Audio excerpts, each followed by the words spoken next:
Okay, so the FBI have raided President Donald J. Trump's house in Mar-a-Lago.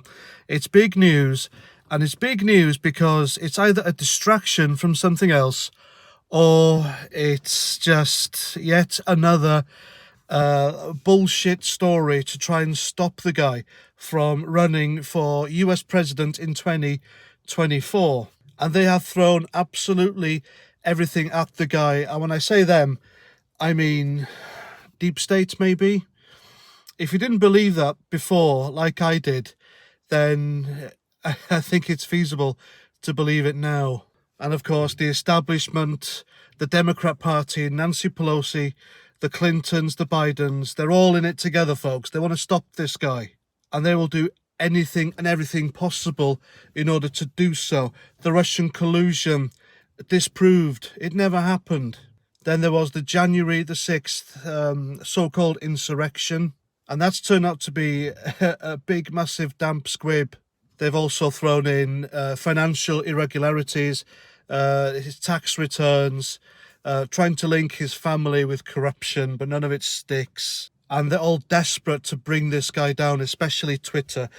Donald Trump, along with Elon Musk, are the two most hated people on Twitter. So it turns out the FBI raided Donald Trump's home in Mar-a-Lago because they were looking for presidential letters and emails and basic paperwork linked to him that they say he wasn't allowed to take home.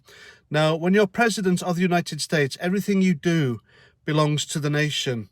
And so when you finish your time in the Oval Office in the White House, your term as president, you get your own library, your own archive. Everything you've done, said, written, it gets stored in there. And it's also come to light that some recent US presidents, I mean, there's only a handful now, the rest of them are dead, aren't they? Have actually taken stuff home. They're allowed to take bits and bobs. Barack Obama did it. Bill Clinton did it. George Bush did it. So they've all got their own presidential libraries, plus they did take some stuff privately with them as well. This was allowed. And this is what President Trump did as well. He took some stuff home. And so, of course, the people trying to take him down and stop him from running in 2024, they've produced videos of him allegedly eating paperwork in order to try and get rid of it, flushing it down the toilet, on camera, of course. How stupid do they think this guy is? I mean, if I was stealing papers and I wanted to get rid of them, or I didn't want any evidence, I wouldn't film myself getting rid of them. Jesus, I mean, this is the left we're talking about here. They really are thick as shit.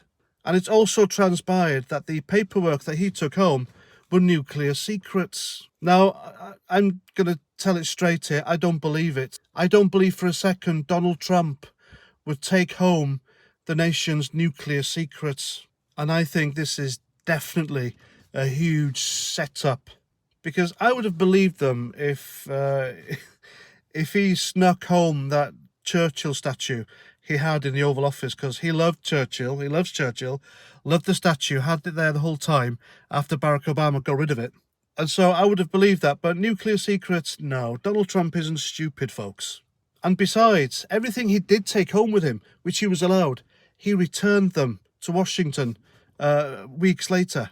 And quite frankly, the FBI, they have been politically biased ever since Donald Trump became president in 2016.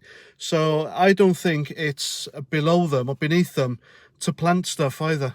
So the FBI, the authorities in America, have been officially politicized as weapons to bring down political opponents. And for this to happen in the United States, it's disgusting. And it'll happen here. The United States has literally turned into a banana republic, a socialist hellhole, just like North Korea, Venezuela, Soviet Russia, and the Eastern Bloc, where they did this sort of thing to political opponents, people who questioned the government and wanted their country to be better, greater. But my question is this, all right?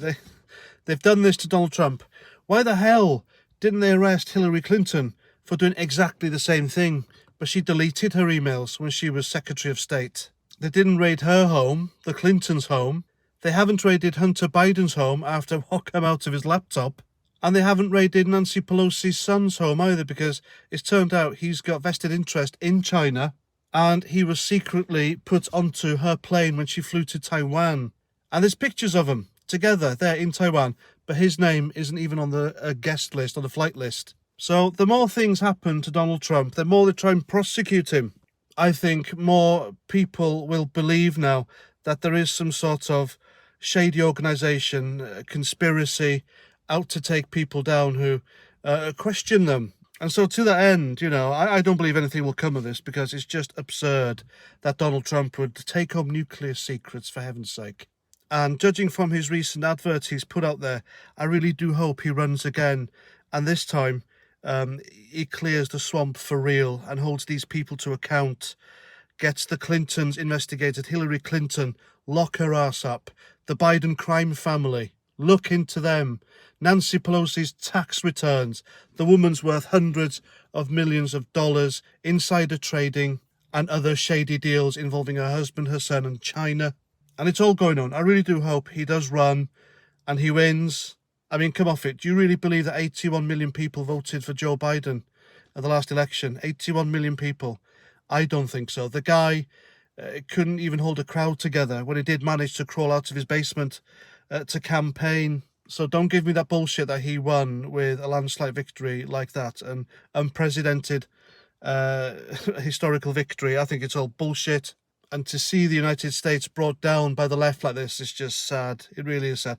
The left is a cancer, and that cancer spreads. And that's that. That's my video. Hope you like. Hope you're still enjoying the sun here and not suffering too much thanks to the drought here in the United Kingdom, one of the wettest countries in the Northern Hemisphere. I mean, what the hell's going on here? Can't we fucking cope? A bit of snow, this country stands still, and a bit of sun, this country stands still again. It's just ridiculous. Anyway, take care of yourselves, and until the next time, Roger Trout.